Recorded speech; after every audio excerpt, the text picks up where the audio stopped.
Well, John, believe it or not, we have reached the Xbox Series X/S for our ongoing discussion about the greatest games of all time. And obviously, still games coming out for the Series X, but we'll call this the greatest game so far going forward, because there's always games coming out, but there's never going to be a perfect cutting off point where there's not games coming out. It's impossible to have that. You're going to have a cutoff at some point. And so we're just going to go with it with the Series X. But the Series X has also been out for quite a while and built up a bit of its own library. Well, theoretically, how do you feel about the library of the Xbox Series X, John, and on the whole?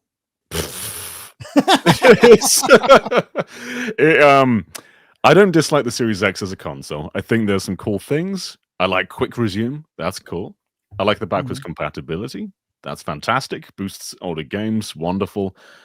The actual library, though, there's so few worthwhile exclusives. And a console isn't defined by as exclusive. In this current landscape, most things aren't exclusive. But I feel like when you look at the current gen consoles, Series X isn't the default one you go towards because it just has fewer games. And I'm racking my brain around what I associate with this console, and honestly, I don't know. This generation itself has been really interesting too because it's very cross-generational.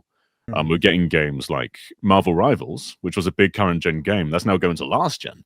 Last gen never dies. We've already done PS4, Xbox One, PC from before the modern PC, and it kind of dwindles down the Series X library to a very small number. So I don't know what's going to happen with this list, and I don't know where I even see this console in the grand scheme of hierarchies. Probably pretty low though. Yeah, it just seems to lack a bit of an identity. I was very kindly gifted an Xbox Series S. I played it for a little bit thanks to Game Pass, realized I didn't have time to really utilize Game Pass to any real degree, and then canceled Game Pass after a while and have not touched it since.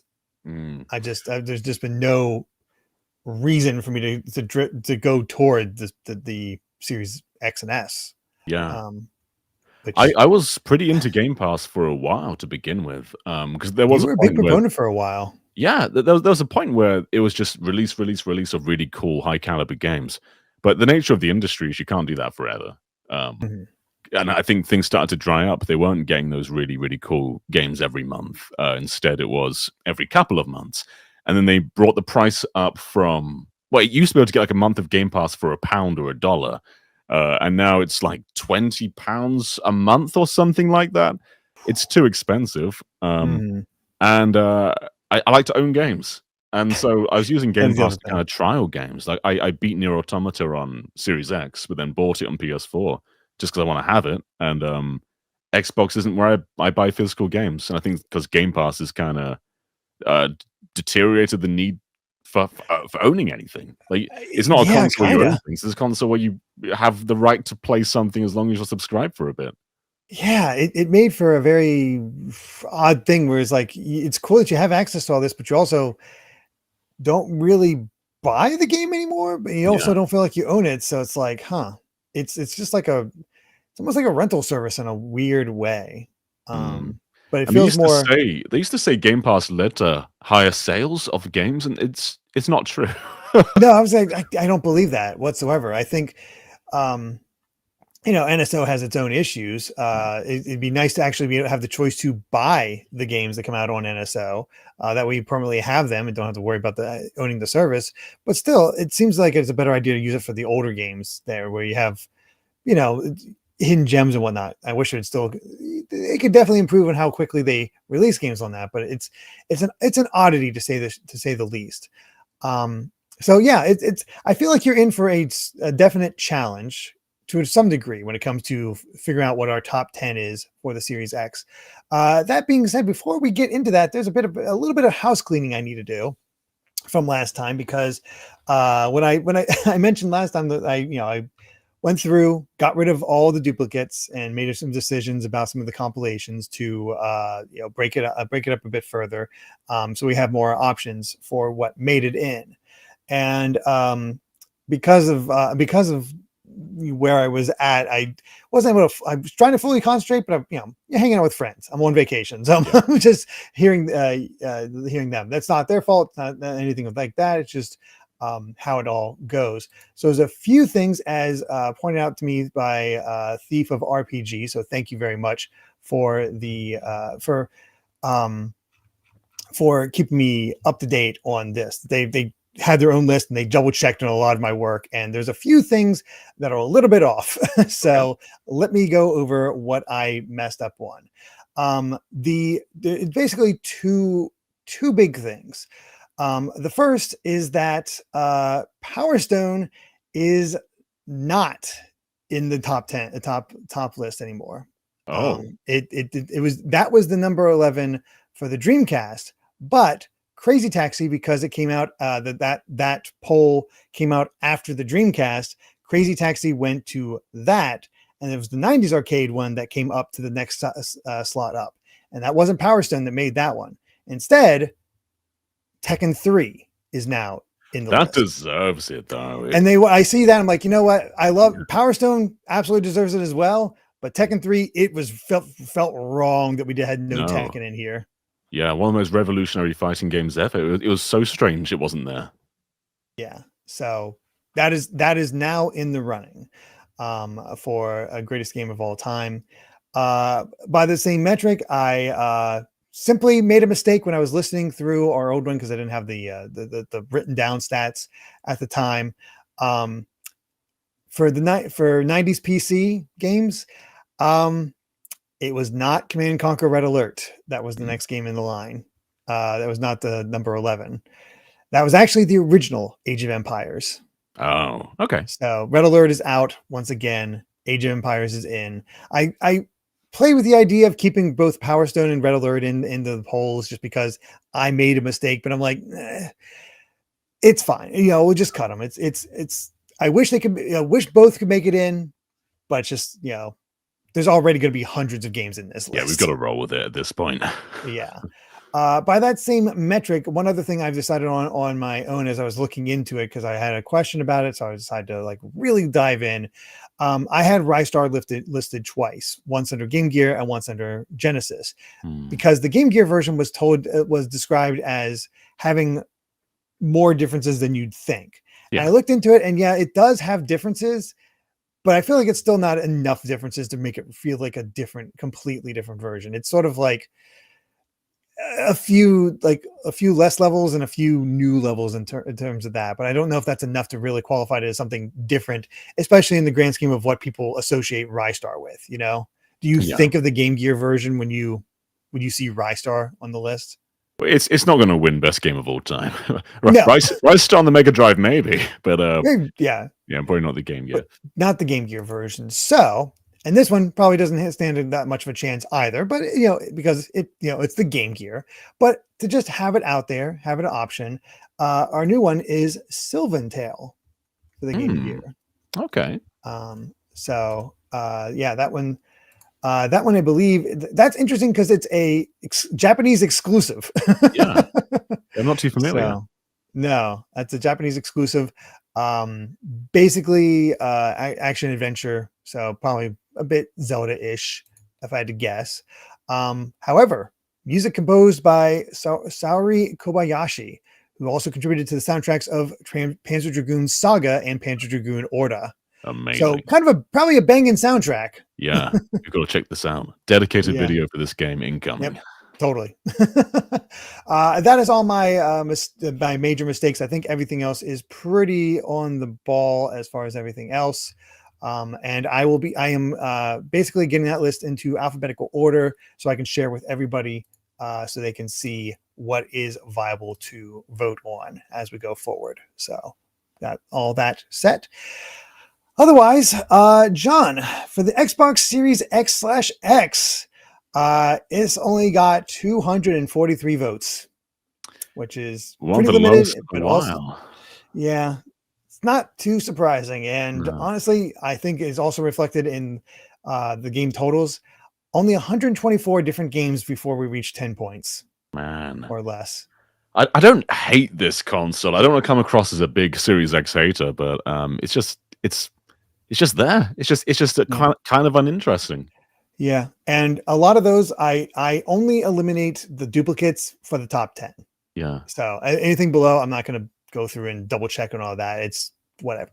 The big thing the thing that matters to me is the stuff that makes it onto the final list as we get in here. So there is how we that's how we all break out. So John, what is our number 10 Xbox Series X game of, well, so far? In most lists, I'm like 10 is not enough spaces. In this list, I'm like, damn, I've got to think of 10 games. No. I'm gonna. Well, we know already. Elden Ring and Baldur's Gate 3 are not here because they made it on the PC list. Mm-hmm.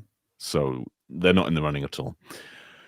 I'd want Psychonauts 2 to be higher, but I'm gonna put it at number 10 just because I don't have faith that it will be. All right, so Psychonauts 2 at number 10. At number 10, we have a tie. Oh. So both make it in. And I will say right now, neither are Psychonauts 2.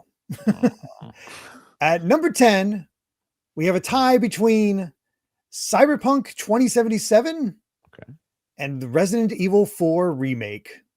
Okay. You know, this list will make the PS5 list quite interesting because it's going to eliminate a bunch of potential ones there. But two great games, though. Both fantastic. I only played Cyberpunk recently on the Switch, too. I avoided it at launch, which is probably for the best because it's evolved into a fantastic game. Just brimming with life, really, really stylish and fun and crazy. I had a great time with it. And Resident Evil 4 Remake, it had the impossible job of following Resident Evil 4. I was very cynical about it prior to launch. And I don't know if it's got the legacy of Resident Evil 4, but it was a very good game. And it's one of those remakes that doesn't try to replace the original. It hopes that you've played the original, I think, because there's moments that play off your expectations and twist things in a cool way that I think you only really get the satisfaction for if you love the original the way that the developers seem to. Yeah. Just for the sake of editing in later, we'll focus on one at a time and hone in on a bit on. Let's go with Cyberpunk first. Yeah. And it's one I've definitely have not played yet. In fact, it's still strange to me. I've not played a CD Projekt Red game, but that Switch 2 version is kind of appealing because it all combines. It's all in the card. It's gotten a lot of good remarks. I did watch a bit of Edge Runners. And that was enjoyable. Obviously, none of the characters of that are in this or has anything to do with that, but it gets you into that world, and it gives you an idea of what you're sort of expecting. And the world is remarkably beautiful, and it's honestly good on CD Projekt Red. Like, this game was a mess. It had it's all kinds of issues. It was just, they put it out way too early for without a doubt. But lo and behold, we have another success story of things they worked at it, and bam, we got something here that is very much more than playable and honestly kind of great. And I watched footage of Cyberpunk on the Switch 2, and it's just like, wow, this is just kind of blows my mind. Yeah. When it came out, it was delisted from storefronts because it just filled so many bugs and ran so poorly. But it was mostly on the last generation of consoles that it ran poorly. On Series X and PS5, it was fine for the most part. Still not flawless, but way better than bad. And I think it was always pretty good there. And it's so uncommon that you do get a turnaround. Like, usually if we cover a game that performs poorly, there'll be a bunch of comments saying, "Oh, I'm sure a patch is going to fix it." Patches next to, they basically never fix it. Yeah. You might get a mild fix. It very rarely just turns things around. This was a completely different story, though. This really did just make the game what it was always meant to be. And they just stuck with it for a couple of years, and they turned it into something fantastic. Yeah, determination to stick with it and have this, turn that around is admirable. And I wonder how many people realize Cyberpunk is based on a tabletop game like D&D. I don't think I knew that. Oh, really? I don't I'd think heard so. about this before. Yeah, this is in the same vein as Baldur's Gate. This is based on the tabletop game. It obviously does not use the aesthetics the same way as Baldur's Gate does. But yeah, this is based on a tabletop game where you could take your character and modify them in the different ways and balance that and whatnot. So it honestly it felt like a good fit for CD Projekt Red in that sense, even though you're going first person, it's a bit more actiony. That sort of thing. So it's just kind of cool to see. I added to the list to play. Yeah, and it's interesting coming from The Witcher because there's a lot of strengths that carry over from The Witcher, but it's a very different style, very different dialogue, and the combat is really good in Cyberpunk, which The Witcher always struggles with. I think being first person just lends it to a way more versatile flow. You can do things in cool ways that you don't have to just shoot your way through. You can do different routes and different avenues of how you get through the world. Yeah, it's a fantastic game. Yeah. And as far as Resident Evil 4, it's one of those that stands out as a remake that doesn't replace the original, but it still stands on its own as a good game. But I think the mind space is probably going to still lean more towards the original, while unlike Resident Evil 1 and 2 remake, where I think people associate that more with its newer versions. But with 3 and 4, I think people will go more towards the older versions. It almost feels like. 4 definitely feels like it came out, people loved it, and then they don't really talk about it anymore. And it's there's no real reason for that. I think it's just that it was, it's following something that was already so good, and it doesn't radically change things. It just gives you a different take on it. I did love the knife though. Like knife parrying was a really cool addition to Resident Evil 4. Yeah, that was excellent. The way they changed up Ashley, the way they made Sadler honestly a better villain. The way he stuck to shadows more made more sense. It ironed out some of the plot stuff in terms of just making it flow better, but you lose, of course, the camp and whatnot that stands out so much about the original 4. And but you know what, that's okay, that's fine. If you want camp, you can play the original. If you want to have something a little bit scarier and a bit more grounded, you have the new one, and each one has unique set pieces, which again, I like that you can play both and get a very different experience out of them. Yeah, and they're both readily available. Like you just type in Resident Evil 4 on whatever store you're on, and you get the original and the remake. Which is that's what I think. I feel like every game should do that if they can, like provide both the original and a remake, because it's so uncommon that a remake is just universally better in every way. I can't think of a single example of one.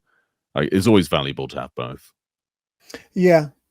I mean, I also just like to see how a game evolves. It's fascinating to see how like a game starts out and then it improves a bit, or changes up a bit. And I mean, we got the original Resident Evils on GOG and all that now, but I do want an actual collection from Capcom, because I feel like, think of all the artwork materials and so forth that you've seen all their like Mega Man Legacy collections and Phoenix Wright and all that stuff. Yeah, totally. There's some, I know there's some really cool design documents in there that would be awesome to see. Yeah. But Resident Evil 4, I love the remake. I was wondering if it would ever make it into a top 10. I think it's deserved, but yeah, it's I also just like that it shares the space with the original. So totally cool stuff. And honestly, to even reach that degree is saying something, because a lot of people, like, I think we all heard Resident Evil 4 remake. It was like, really? That's the one game doesn't really need a remake. So the fact that they pulled it off to that degree is impressive. It sounds like creative bankruptcy, like why would you remake it? Now, what benefit do you get? And I think in the long term, it doesn't really have, it doesn't stand as a pillar of all of what video games are, but it was still a good time though. Yeah.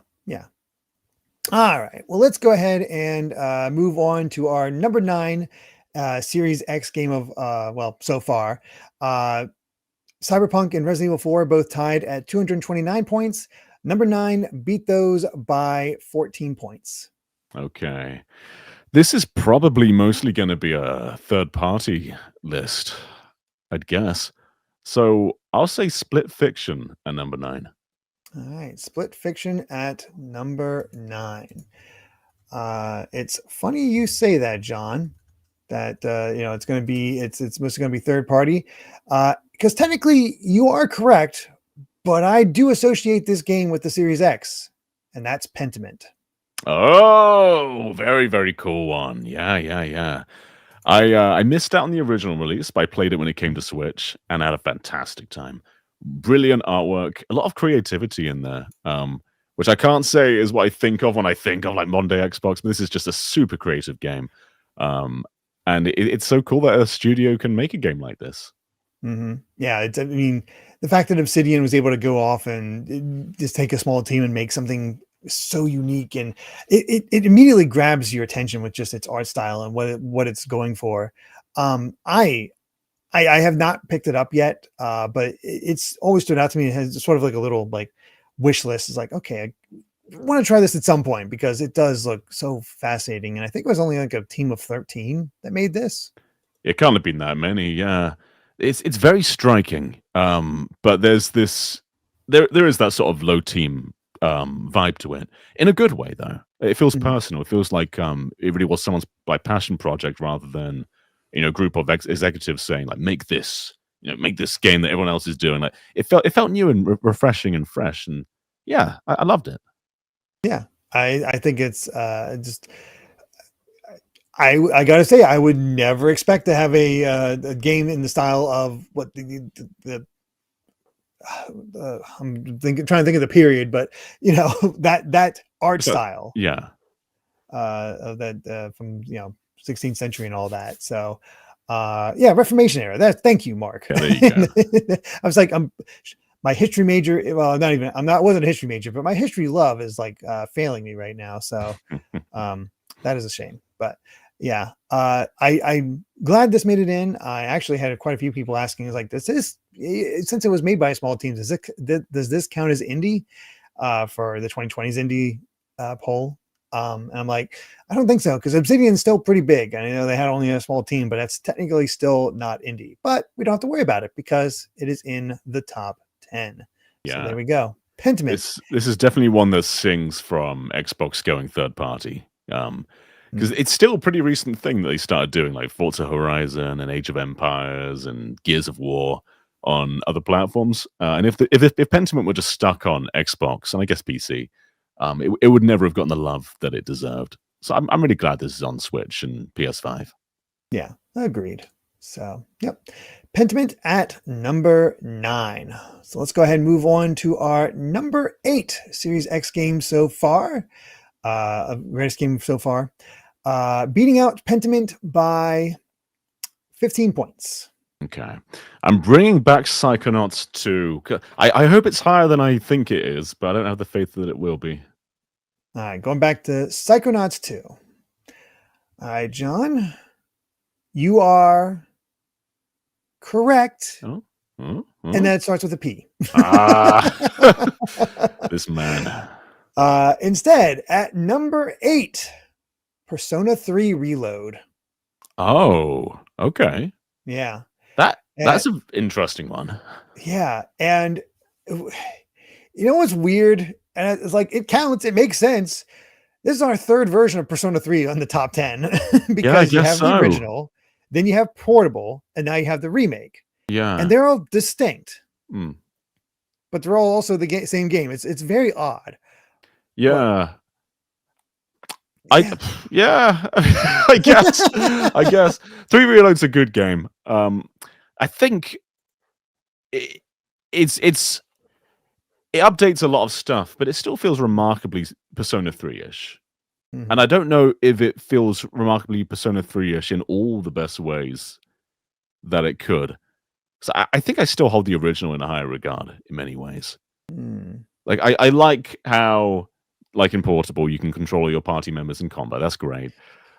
I think it irons out a few of the limitations in a way that kind of sees them as faults rather than the vibe of the game.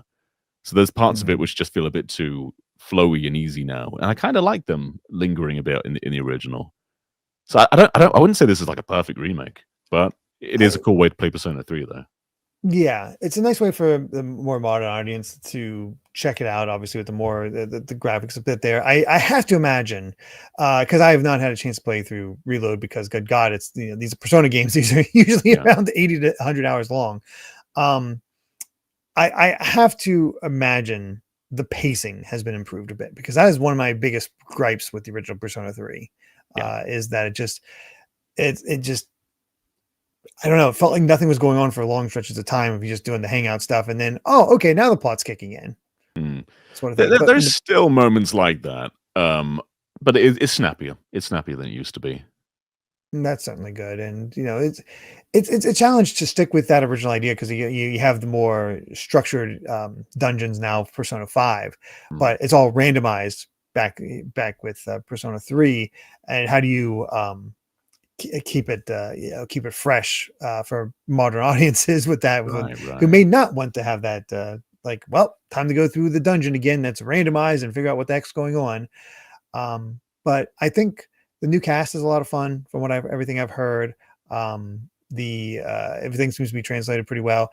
Shame that episode, I guess, the FES stuff end up being DLC.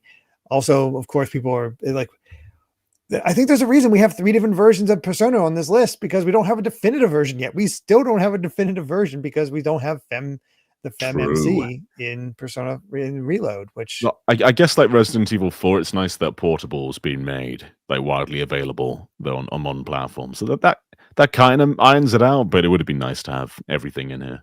Yeah, for sure. But Persona 3, I mean, still fantastic game without a doubt. But that is our number 8 Series X game so far of all time so far. I'm so used to saying of all time. I'm going to stick with it, but you know what I mean. John, time for our number 7 Series X game, beating out Persona 3 Reload by about 65 points.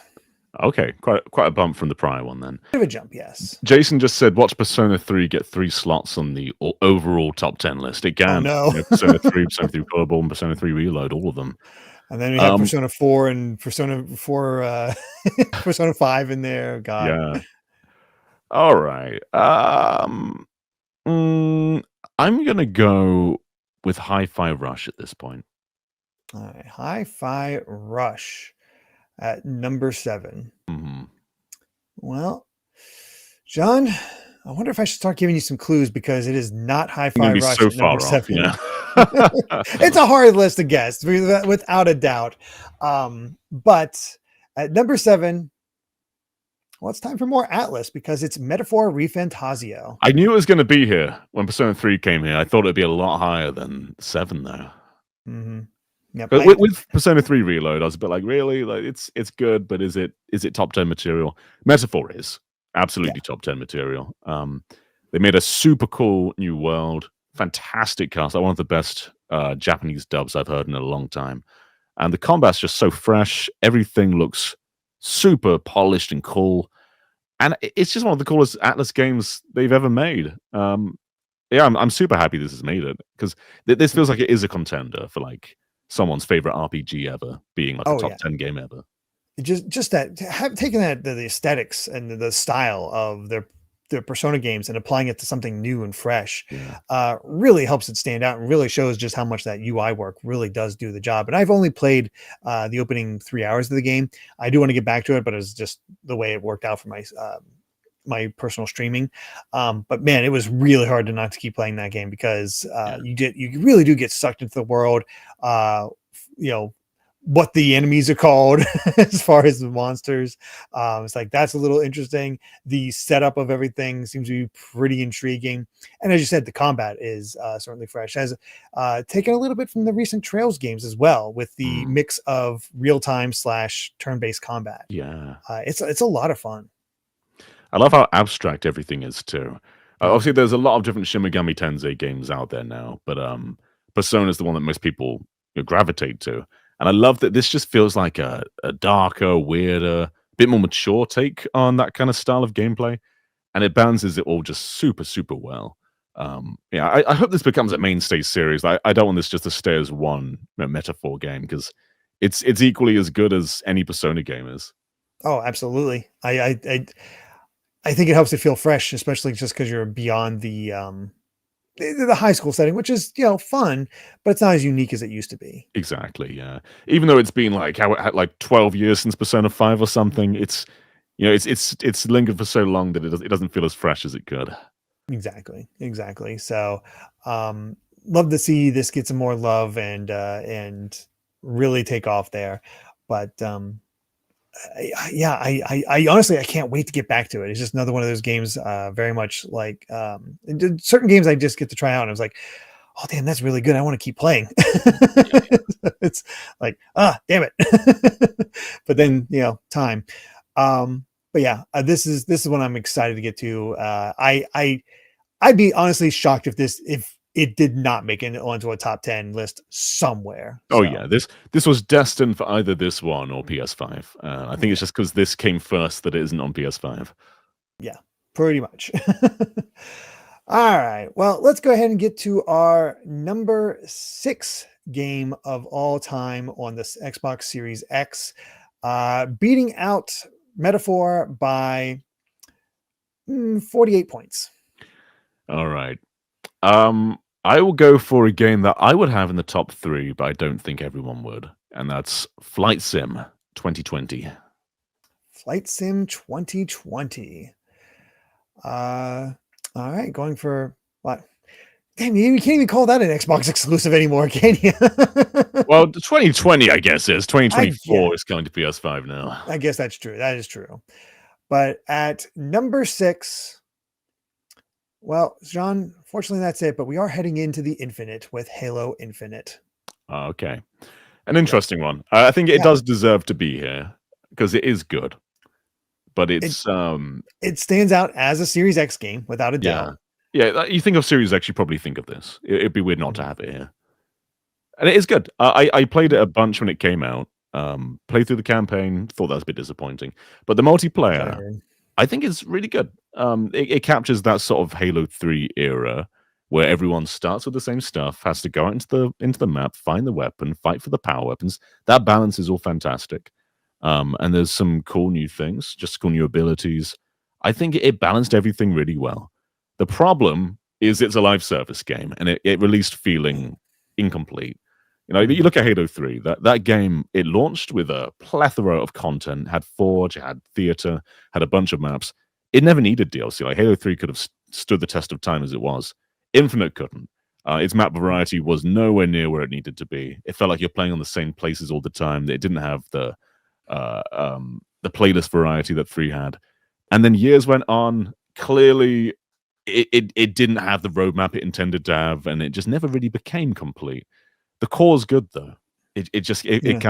Live service kind of killed it though. It could have been something, it seems like because the story I think wasn't that also intended to be continuing on. Like that's why they called it Halo Infinite, because they wanted to just make this it's another Halo 6, 7, 8, 9, 10, so forth. But that's the problem with live service. There's so many live service games. How do you maintain that? And the thing is, I never really heard about any updates coming to Halo Infinite. Like they had them, but they were minor. They were minor ones. It's just like we've got a new map, new skins. Okay. Yeah.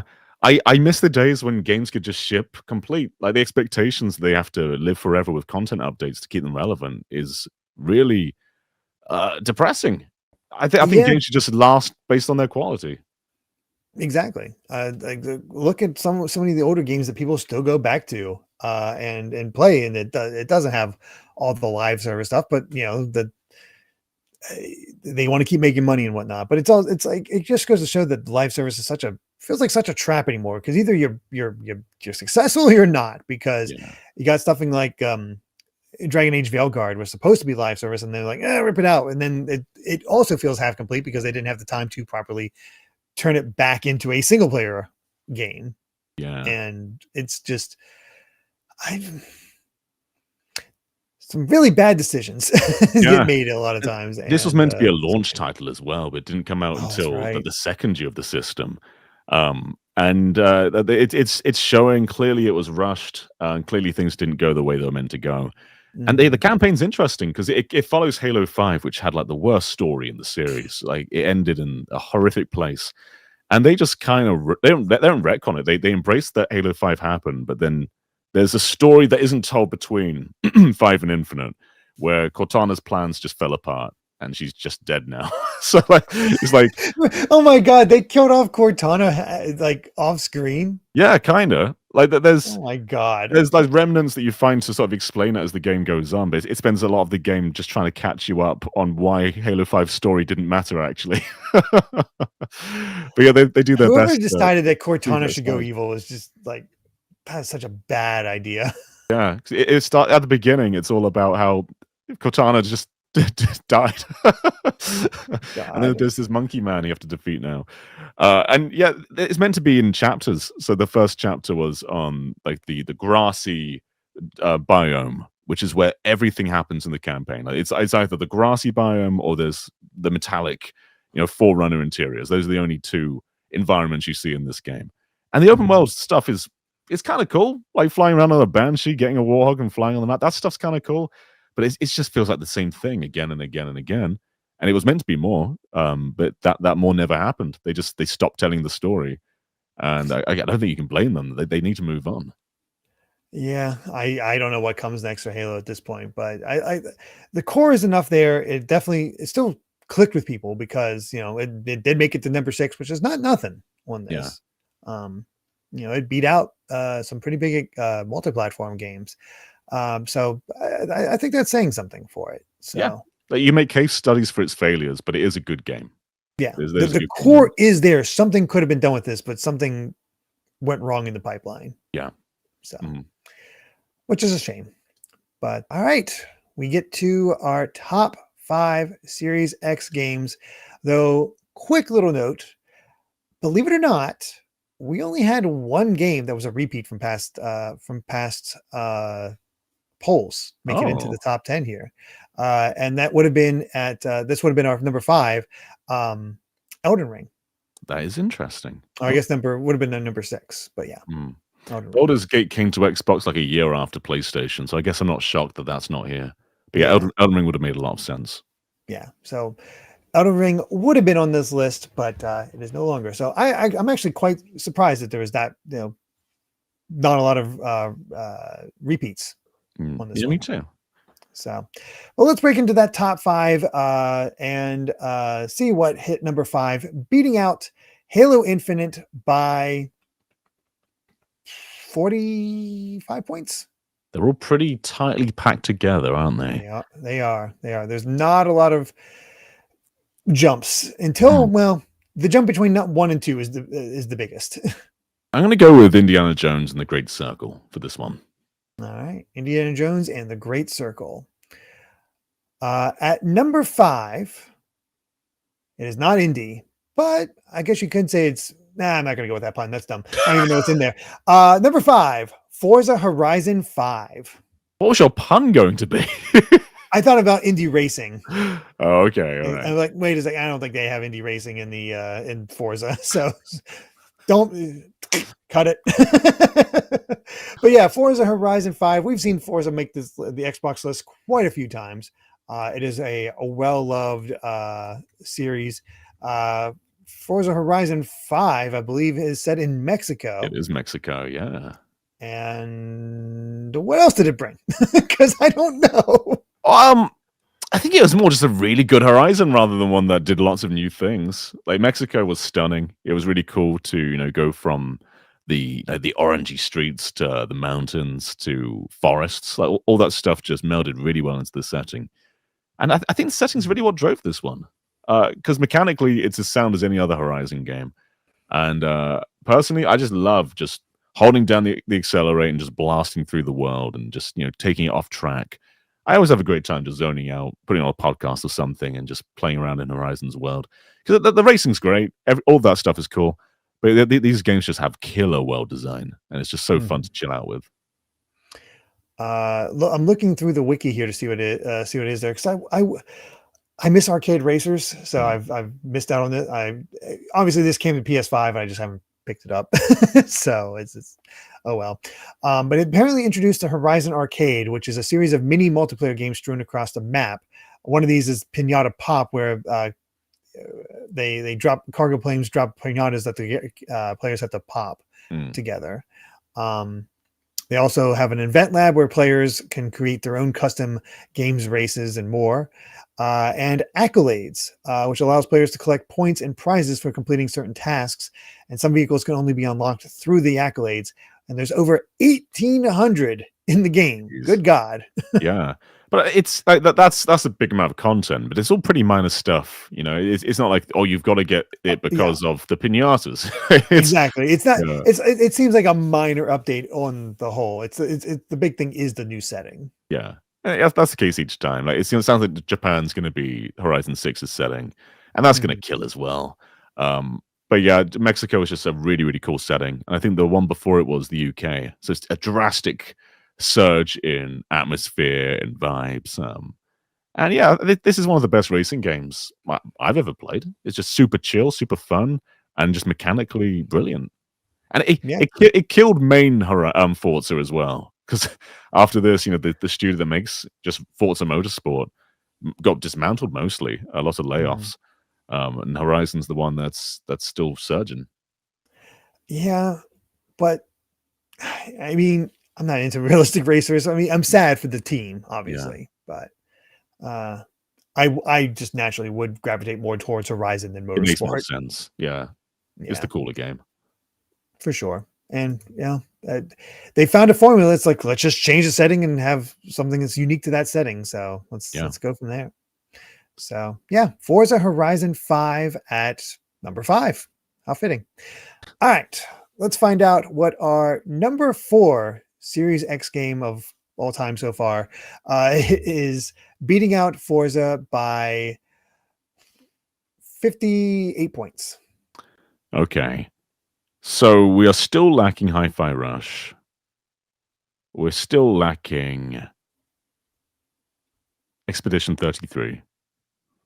I might be losing hope on Psychonauts 2, and maybe losing hope on Flight Sim. However, that is 4 games I just mentioned, so maybe I'll stick with them. I'm going to go with Hi-Fi Rush again. Going to go with Hi-Fi Rush. Yeah. All right. At number 4, John, you were correct last time. Oh, no. It is Indiana Jones and the Great Circle. It's a great game. Machine Games don't miss. Like every single one of their games is brilliant. This came just after the new movie, which was fine. That was a fine new movie. This game though is brilliant. I think it tells one of the coolest and most loyal feeling Indiana Jones stories in a while. And maybe that's because it goes back to, you know, just Harrison Ford in his but back after the original trilogy, like that sort of era. Yeah, that's the problem with new Indiana Jones movies, is that you kind of have to age up with Harrison Ford. It's only so much is feasible for a man of his age. But with the Great Circle, you can definitely go back and have something more classic in that way. You get that pulpy feel. I have not played this game, even though it came to PS5. It is something I want to take note of, though, because it does. I mean, I love Indiana Jones. My dad introduced me to it. I grew up with it. I love that stuff. But what I've seen of Great Circle gameplay wise, I like the villain seems to be interesting. The story seems like they really capture that feel from the cutscenes I've seen. But the fact that it's also much more about puzzle solving than shooting, I think is also really notable. Like it's not really. It's like, even though it's in first person, it's not all about shoot. It is, you are an adventurer, which is it's really nice. That's it. That's Indiana Jones. Like, you boil down the shooting parts of the movies, you're looking at a minute in each movie, maybe. Like it's pretty minor. I mean, that tank sequence in, what is it? Is it Raiders or Last Crusade? That would make a good level, but that's about the only level I can think of that would make a good level, or set piece that could be a good level. Yeah. Crusade. Thank you, Natalie. And this is coming to Switch too. This was announced in Gamescom. Oh, that's right. It is. Yeah, that'd be a cool one. But yeah, it's cool how it's able to slow down a lot. You know, because it is very puzzle focused. You can take your breath. You can take things slow. It feels weird to compare it to Uncharted because Uncharted is taking from Indiana Jones in many ways, but it feels quite Uncharted-y. It just in a first person perspective. Yeah, and you know, Machine Games loves to make games where you beat up Nazis, and I'm okay with this. Yeah, that's their thing. Yeah, exactly. They've made it their thing, and honestly, pretty great choice of developer for this one. Very inspired. I don't know if they'll continue with more Indiana Jones or they'll get to do something different or what comes next for them. But yeah, I'm glad to see it. This one hit. Like licensed games seem to be much more thoughtfully approached anymore. With like what fits for the most part. So this is just a excellent example of that because Indiana Jones has had a lot of games over the years. Oh yeah, yeah. I've barely That'd played be a fun video, actually. There's a lot of Indiana Jones games out there. Most of them aren't good. No, my first one was the adventure game for Last Crusade, and I remember sitting down with friends and trying to figure out how to get like we'd seen the movie, we know what Indiana Jones does in the movie to get into the church sewer thing. At that point, God help you figure it out in the game. I was also not used to adventure games at that point, so. But yeah, you can do a follow-up to your Doctor Who video, John. There we go. Do not use the music. No, we're avoiding all copyright stuff. But blur out Indiana Jones every time he's on screen. All right, let's go ahead and get to our top 3. And our number 3 Series X game beat out Indiana Jones by 20 points. Okay, so we have very few games now.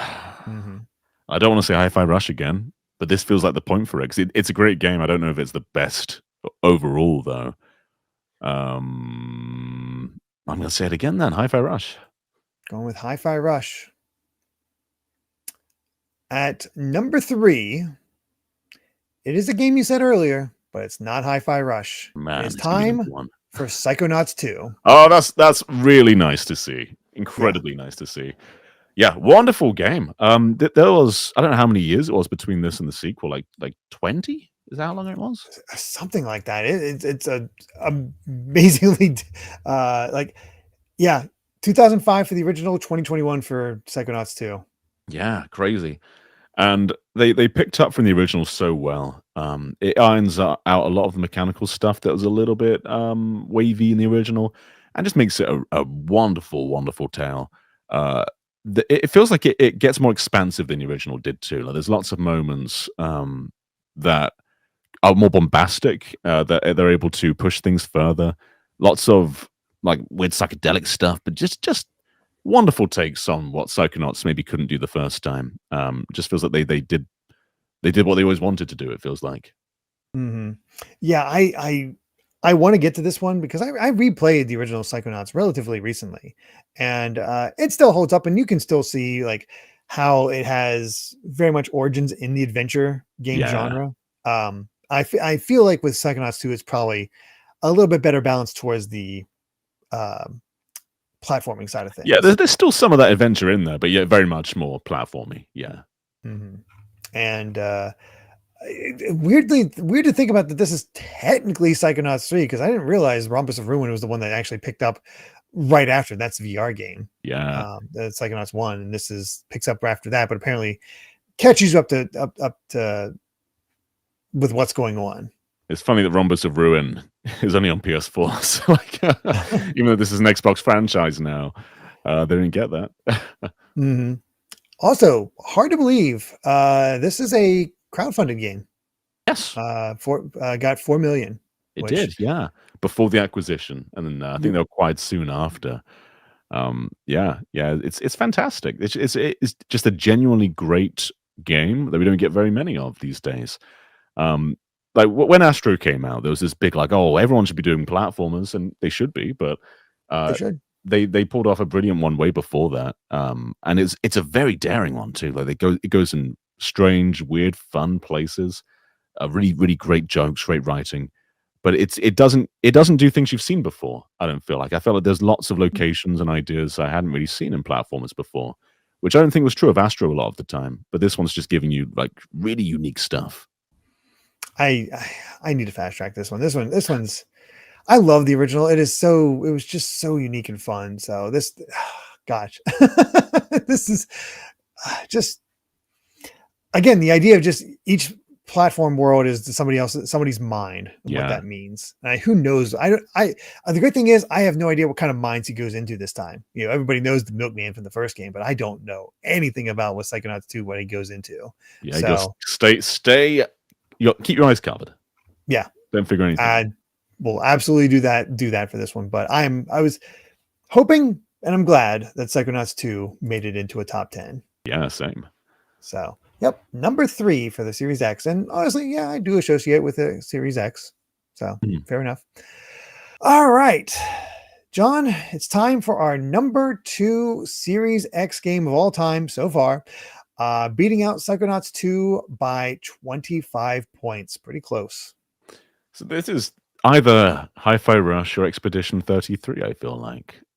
I don't want to say Hi-Fi Rush for like 4th or 5th time in a row, but I think Expedition should win. So Hi-Fi Rush again. John, at number 2, to quote a game series from before, you have chosen poorly. What? Clair Obscur Expedition 33. That is kind of crazy. This is one of the best games of the generation, if not the best. It's so good. It is excellent. Yeah. Here's the funny thing with Expedition 33. I think people probably played it more on the PS5 and PC. Yeah. But there is some association with Clair Obscur on the Series X, because that is where most of its advertising came in during Series X showcases and so forth. Yeah. To the degree that I initially thought Expedition 33 was an exclusive. A lot of games in this list bought their way in from being on Game Pass, it feels like. There's like association from subscription, like Persona or a metaphor. But yeah, I'm not mad that it's here. I just had it so pinned at number 1. But no, it's absolutely spectacular. One of the best cast of characters in an RPG, some of the best acting in a video game. And the combat's just wonderful. It's Paper Mario combat, but in a more serious, grounded setting. And that combat was always great, but it takes it, Paper Mario was always like, avoid this hit and it's going to do like 2 damage. This one has all those regular RPG tropes of, huge attacks, lots of variety to them, but still keeping those, time presses, which just takes it further. And the way that you can build out your characters to just feed into each other or themselves and just create these just devastating combos. Like, I have not beaten the game yet, but I am currently playing through. I've last time I played, I left off at the exploring the Gestral village because there's a lot to see in there. So I was like spending a lot of time just talking to everything, checking it all out. And you want to see this world. It's a fascinating world to explore and see what's in there and what you can find around each corner. And God, the gameplay is so much fun. It is a lot of fun to come across a challenge that you don't feel like you can make, that like it feels like too beyond you and your level, but you're like, can I get my timing just good enough that I can still beat it? Because I don't know about you, but I'm definitely trying to learn counters rather than block. I mean, that's how you're going to deal more damage. Yeah. Right. And it's risky. It's risky, but man, does it feel good when you pull it off. Yeah. But yeah, I'm still very much with just the first 3 characters of the game, learning more, really sucked into the world. It has a hell of a hook. I'm not even gonna say what it is. It is a hell of a hook that really just sucks you in from the get-go, and you're like, well, I gotta see what happens next, gotta see what's going on, because it goes harder than you would think. I think if you're not everything about it is wonderful. The story is tremendous. The soundtrack is out of this world. The visuals are brilliant. They somehow got Charlie Cox and Andy Serkis involved. I don't know how they did that. It's a pretty low budget game made by a few people from France. I think the gaming community has started to embrace France because they've given us 2 good games now. There's Rayman and Expedition 33. So Yeah, about time. thank you, France. These guys broke off from Ubisoft, didn't they? Yeah, a lot of ex-Ubisoft guys.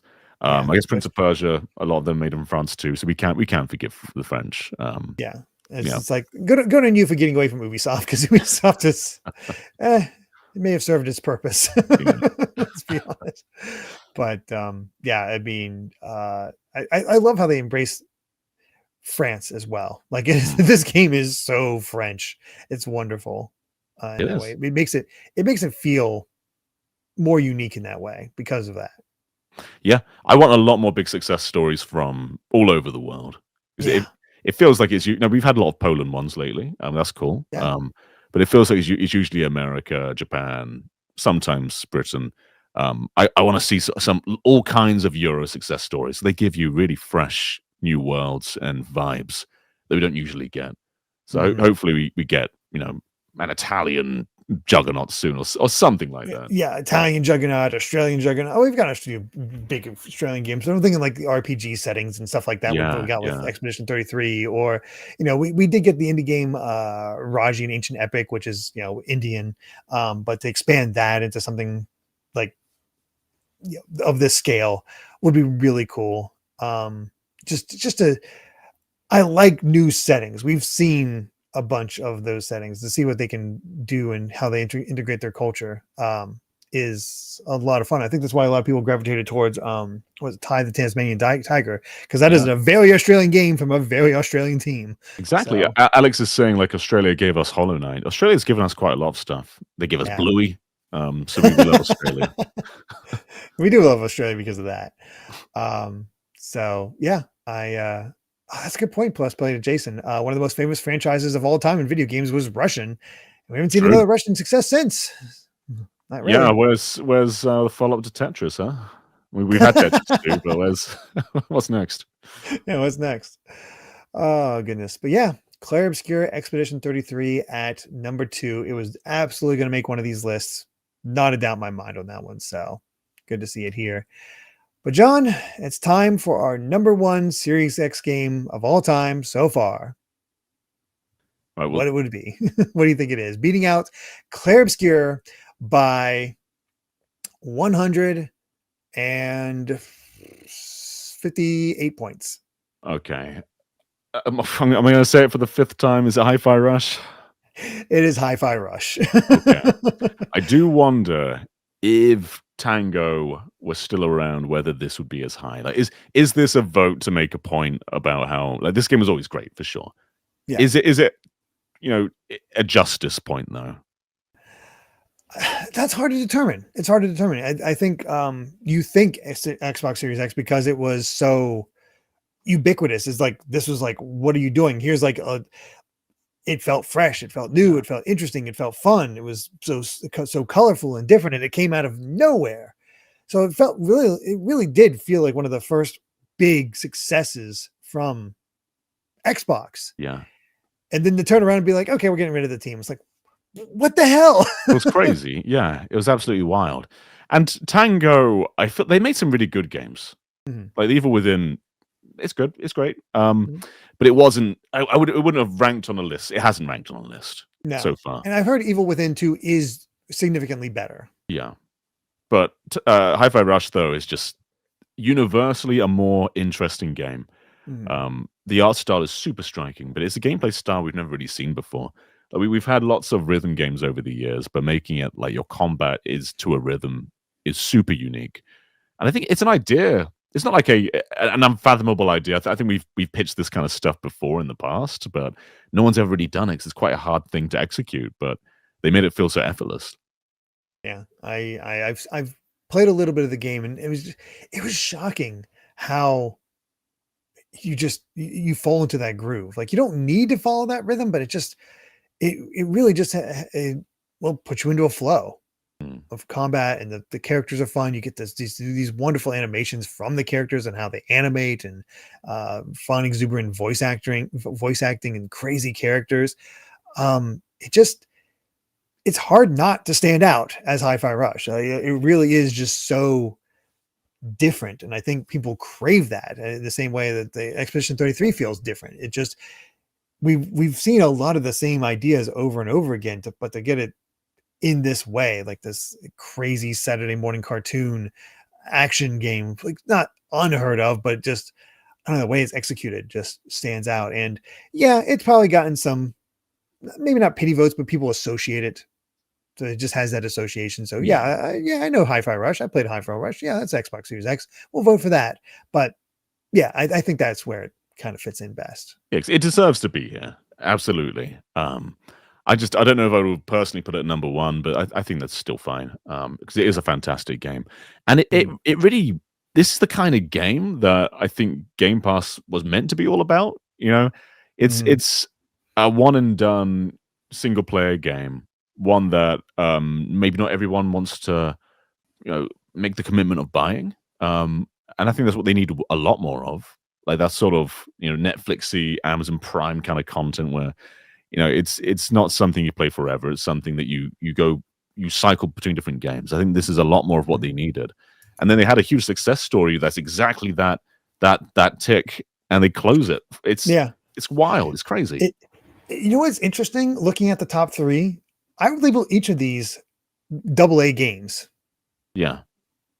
And look how hard they hit. Like AA has a place, but it's like I feel like they have to go all out in live service and all this stuff. But I feel like there's significant success stories with each of these AA games, and it's a shame that doesn't get celebrated more often. And I'm glad that people are recognizing that about the value and what the quality that can come through for a lot of these. So yeah, and this did perform really well. Like they said it had like 4 million players or something, which of course that's Game Pass as well.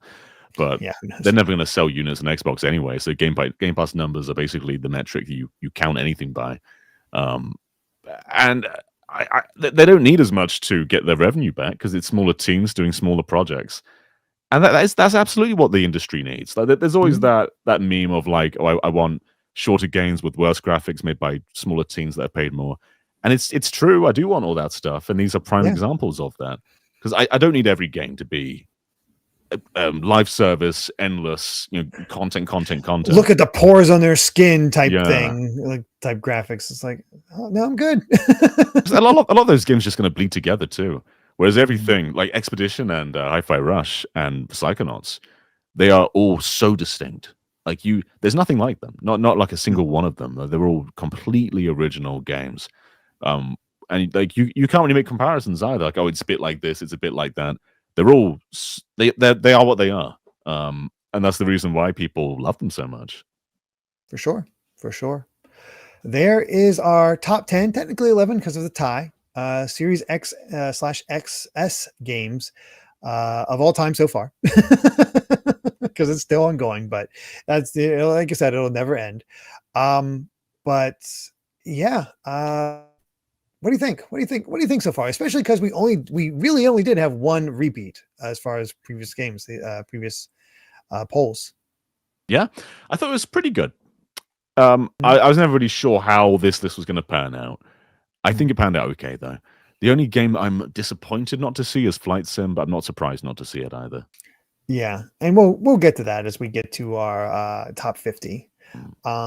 So yeah, let's get into the top 50 and see what didn't quite make it. And again, I don't get rid of the games that have already won before. They're just slotted in. It's not worth the extra work. So get into all that. Because speaking right off the bat, number 12, Baldur's Gate 3.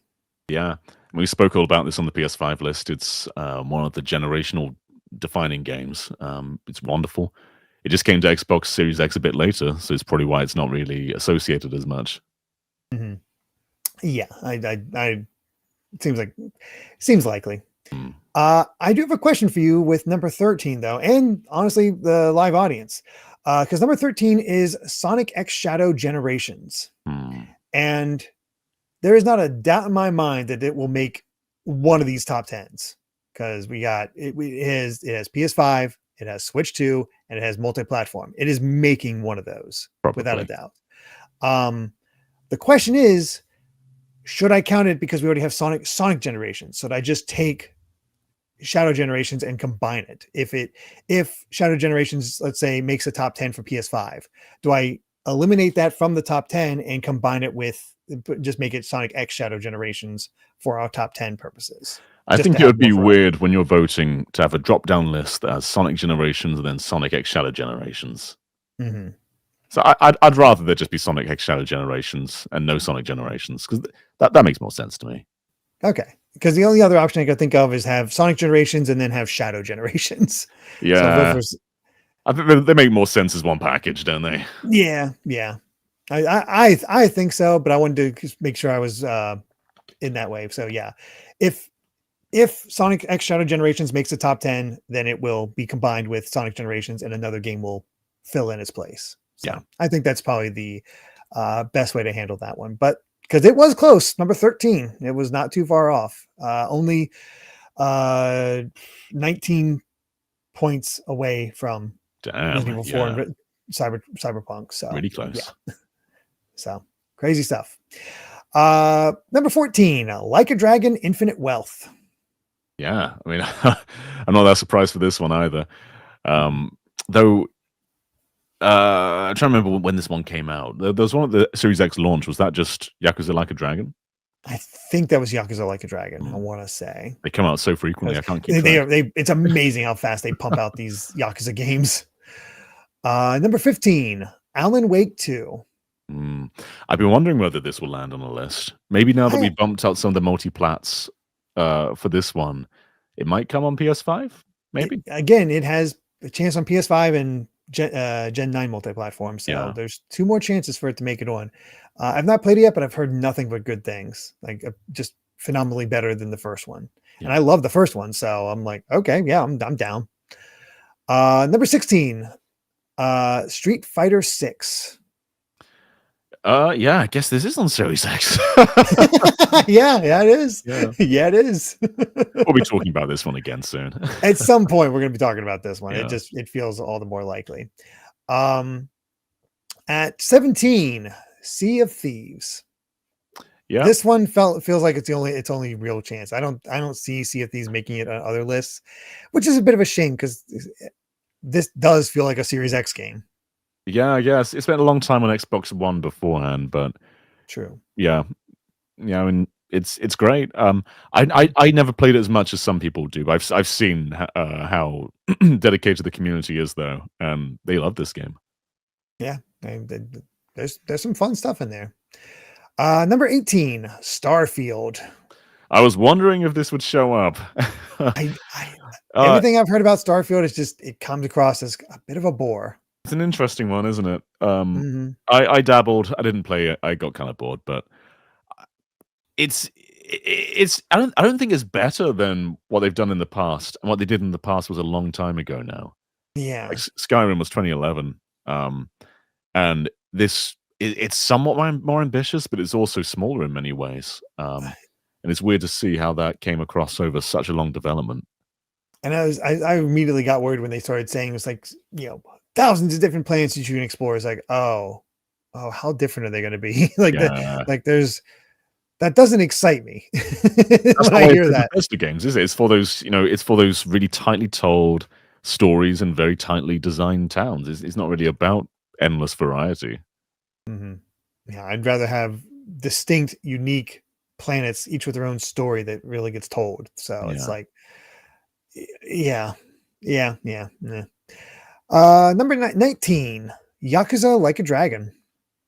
Okay.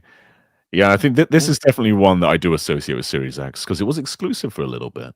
Was it? I forgot about that it's an one. exclusive launch title for like a year, maybe. Oh wow! And the first turn-based one, so this was a pretty rapid turn. Our first introduction to Ichiban. So yeah. Number 20. This one kind of surprised me. Fans came out for this one. Marvel's Guardians of the Galaxy. Oh, that is surprising. It's a good game, but it's surprising. I've heard nothing but good things, but it also just never got a lot of attention. It just kind of got passed over. But yeah, they all rallied together behind it for the Series X list. It'd be interesting to rank all the modern Marvel games because I think this would go pretty high. I don't know how I rank them personally, but it's a very distinctive one. Yeah, everybody I've heard that's tried it out really enjoyed it. Mm. It just a lot of people give it a shot. So yeah. At 21, Doom: The Dark Ages. This one, it's good. It is good. There's a really cool vibe to it. There's a lot larger scale, big battle arenas. But it also feels like one that's kind of come and gone. I don't hear people talk about Doom. I don't hear people talk about it as much either. Like Doom 2016 and even Eternal stayed in the conversation for a bit longer, but Yeah. as somebody from the outside, I'm like, is this a prequel? Is this a sequel? Like, what is going on here with this? Like, it being in the dark ages. But I eventually do want to play it when I get to Doom 2016, Eternal, so forth. So, Yeah. At 22, we have another tie between Split Fiction and Tunic. Oh, okay. Two wonderful ones. Yeah. Yeah. This Split Fiction I played on the Switch 2 launch. I wasn't for some reason I wasn't paying attention when it came out, and then it got like lots and lots of Game of the Year accolades, and it is that great. It's really really fun. If you can get someone to play it with you, it's just such a unique, funny game. And it's funny playing with someone who isn't quite the same like skill level with games as you, because it kind of helps. There's lots of cool ways it balances that. That's awesome. And I've only played a little bit of Tunic, but I love the exploration aspect and how you find the instruction booklet and that tells you how to get stuff done, and it provides a map, and it's very unique. I want to play more of Tunic. It's very cute and apparently pretty challenging later on for everything. Yeah, it gets challenging. Yeah. At number 24, Stray. Oh, Stray. Yeah, this is a good game. It took over social media for a while. It did. Yeah. It's got a lot of people talking.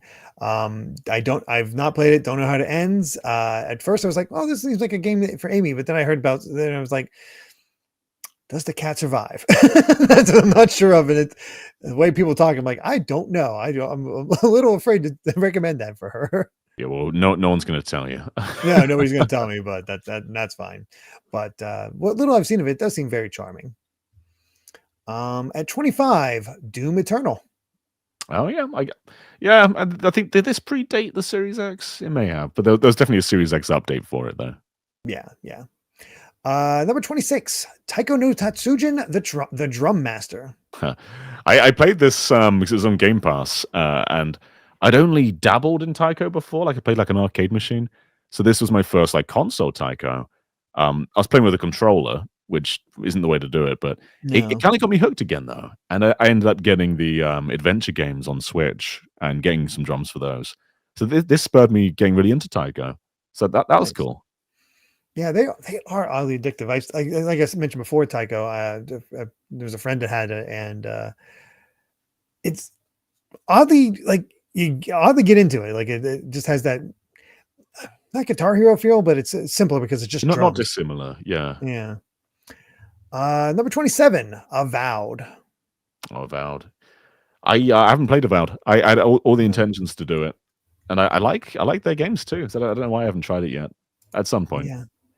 It says, oh yeah, it is Obsidian. I'm like, Avowed. Which one is Avowed? It's Obsidian. Yeah, it's Obsidian. This one people didn't talk about this one as much, despite it being Obsidian. But yeah, it was weird too because they acquired Bethesda after Avowed had entered development. So this is a very like Elder Scrolls coded looking game, which feels weird when you're in Bethesda. But they've gone so long without that kind of style of game anyway, so it does stand out. But yeah, I haven't given it the time for whatever reason. No, I just don't know much about it. Maybe it's because it is a Series X exclusive. Did it come to PS5 down the line or not? It came to PC, but it has not come to PS5. Oh, okay. So maybe I don't know. Fascinating though. Oh. Let's see. Number 28, Sonic Frontiers. It's good. Yeah, it is a good roadmap for the future of Sonic, which we've already seen pay dividends with Shadow Generations. Exactly. So that is sort of his purpose. And we also got what's her name? That's in Sonic Crossworlds now. Oh, you're thinking of Sage. Sage. We got Sage out of that. Number 29, Resident Evil Village.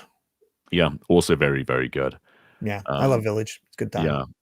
There was so much like marketing put into the vampires, and they're great, but they're like right at the beginning of the game, then you never see them again. So it's Nope. just interesting that they put so much focus on them. I mean, it helps. It keeps you from being spoiled about the rest of the game and whatnot. But True. I was it Heisenberg was his name? Yeah, He was my favorite. he's great. He's I fantastic. loved his voice acting. He was just his delivery on stuff was just like as soon as he started talking, it's like, oh, I love this guy. That's Neil Newborn, who's also Asterion in Baldur's Gate and a bunch of other guys. He's Really? I did not know that. Yeah. Oh, that I would not have expected. That's awesome. Anyway, number 30, Super Monkey Ball Banana Mania. Yeah, it's pretty good too. I think it's one of those remakes that it does the core game pretty well. The party games it doesn't. I think like Monkey Target's just no good in this one. But it brought the series back on track, and then it gave us Banana Rumble, which is just wonderful. Yeah. So good to see. Number 31, South of Midnight. Oh yeah, this is one I haven't tried yet. This was quite. I want to hear more about this one because it looked unique, but I've not. I didn't hear people talk about it much, which feels like a shame. Yeah, because it was quite a unique looking one. There was like a Soulsy-esque vibe to it, but the whole location was just like a really cool vibe. But yeah, maybe one day I'll try it. That's the case with a lot of these Xbox games. Is they look kind of neat, but yeah. I think once again, I'd rather play. It's still Series X and PC exclusive, so it's kind of weird that way. But man, I like this kind of. It's one to pay attention to if it comes to other systems. Yeah, like honestly, feels like a good Switch 2 game. It would be a cool Switch 2 game. Yeah, that feels like a good handheld game to play. But yeah. Let's see. Next up is Microsoft Flight Simulator 2020. It is disappointing this is so low. A PC was the place for it to rank, and it didn't. Yeah, but I thought it was just so revolutionary. Because like whether you care about flight mechanics and planes and what every button does on a plane on our dashboard, that like, you can do all that stuff. You can take it super seriously. You can fly it like it's a real plane. But I thought just recreating the entire world and flying around it and having it like detailed and having all the landmarks fully modeled, like the Eiffel Tower or the Tower of Pisa, all that stuff. It's just cool to chill out with and fly around. And the Series X port's really good as well. But it's not to be. Yeah, unfortunately, it just didn't take off. Yeah. At 33, Unicorn Overlord. It's surprising to see it on an Xbox list, but this is also just a wonderful game. I hope it does well at some point because Same. the little bit I've played of that demo, boy, that fast tracked me to buying the game. I have not played the whole thing, but my God, it was like, oh, I got to play this. Hopefully multi-platform does something nice for this one because it deserves it. Hopefully. Speaking of, in the same vein, Prince of Persia, The Lost Crown. Horribly hard done by. Everyone who plays it says it's wonderful. And I think it's the Ubisoft curse of you don't buy a full price Ubisoft games. It's going to be cheaper in like a month. So no one bought it. And then it was bargain bin price and they didn't print it anymore. Yeah. I'm glad I got a copy, but I mean, I can confirm it is so worth playing because our oldest Chase, he got into the Metroid games. He played a lot of the Metroid games, played Dread, loved that, and he was asking for games similar to that. I was like, well, try out this game, and he loved the combat. He actually played it on hard mode, and just beat it that way because he wanted that challenge and got through it. He was definitely grinding his teeth on some of the platforming parts, but he beat it. He did it. He was loving it. It's the best game Ubisoft's done. I guess it's Rayman Legends. It's just wonderful. Yeah. So play this one. Absolutely worth it. 35. The Elder Scrolls 4 Oblivion Remastered. Yeah. I always found this one a little bit. I think it killed the vibe a little bit. Because I think Oblivion, like really green hills, really blue skies. I think that early 2000s bloom. That's all part of the dreamlike vibe. This made it kind of orangey and gray and a bit brown, and that's not what I think Oblivion is. It's a fine remake. I don't think it doesn't capture those Oblivion vibes for me though. Fair enough. I tried with Skyrim. I didn't get into Skyrim. Of like, I'm probably good on Elder Scrolls. I'm just not. It's just not my type of game that I get into for whatever reason. I am quite interested though about number 36, Blueprints. Have you tried this one yet? I haven't played Blueprints. I've heard so many good things there. I've not played it either, but I had friends when I was on vacation that they were just super into it, talking about all the different ways about how the puzzles work and how like it really does lay out the world and how you it doesn't take too long to get a victorious run, but you want to see more and get all the stuff that like reveals and whatnot, and how the puzzles work out. It seems fascinating, and yeah, this needs a Switch 2 port, I'd say. It's because it's on PS5, it's on Series X, it's on PC. But I'm surprised it's not doing better, because the people who've played this have been really like, they get addicted, like hundreds of hours into it. Yeah, for sure. This is one to try before we do our Game of the Year rankings, because it feels like it belongs in there. Yeah, for sure. 37, Star Wars Jedi Survivor. Okay. Yeah. Yep. I mean, they're wonderful as well. Yeah, same thing. I think we've talked about it previously, so yeah, just good stuff. 38, Lost Judgment. Okay. So, yeah, I didn't get. So I dabble in Yakuza as it is. I play a few of them, but the series moves so fast for me. So Lost is another one where I'm not on the train. Judgment seemed like a good way of having like the traditional like beat 'em up gameplay of Yakuza, while Yakuza, Like a Dragon, went to its RPG spin, and then we've not seen anything else from Lost Judgment, and we're getting all these Yakuza remakes and Gaidens and so forth. So who knows? 39, The Witcher 3 Complete Edition. Which we've talked about before. It's in the top 10. Makes sense. Also in the top 10, number 40, Ori and the Will of the Wisps. Also makes sense. This had I think it's 120 FPS on Xbox Series X. So that'd be nice to bring to Switch 2 as well. 41, Dragon Ball Sparking Zero. Oh, okay. Massive lineup of characters. If you're a Dragon Ball fan, this is you getting to beat your action figures together. Yeah. 42, Cocoon. Cocoon was great. Really, really cool.